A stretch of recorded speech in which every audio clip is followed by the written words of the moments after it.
I finished the second installment of the Lance Armstrong documentary this evening.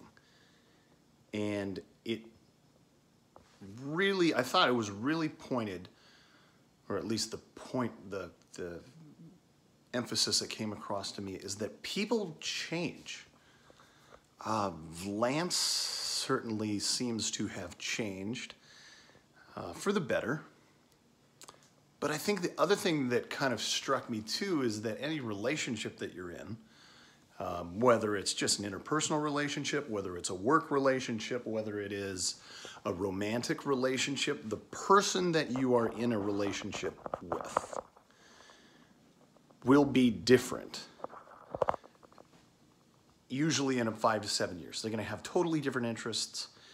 Their personalities may change. Their mannerisms may adjust a little bit, but we're not in a stagnant world. Things always flow and adjust and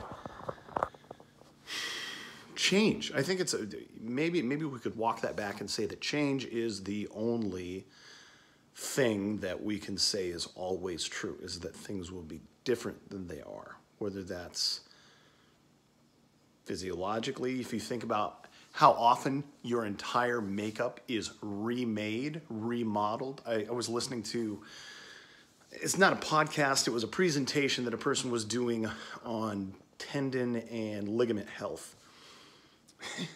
So as I say, that is a really random thing to be listening to.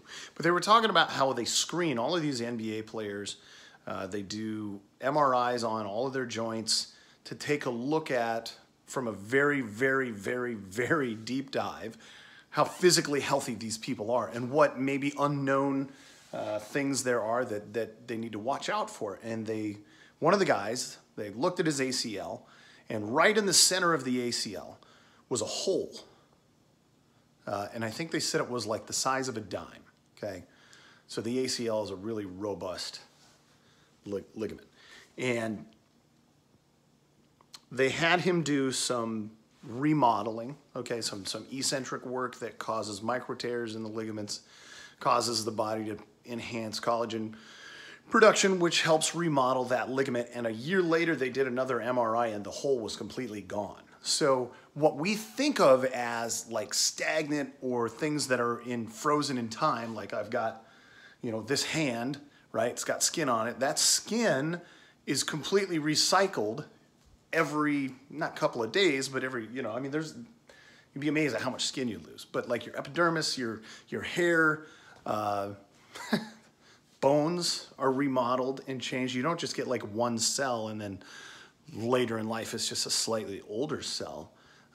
Those are being remade constantly. So, that's an interesting concept to think about. But I was really struck by the difference in the person that Lance Armstrong was today versus the guy that he was before. I had a friend that actually worked with their cycling organization that he was a part of in Colorado Springs, and just said that being around Lance was terrible. Lance was a terrible person, and Lance would tell you that.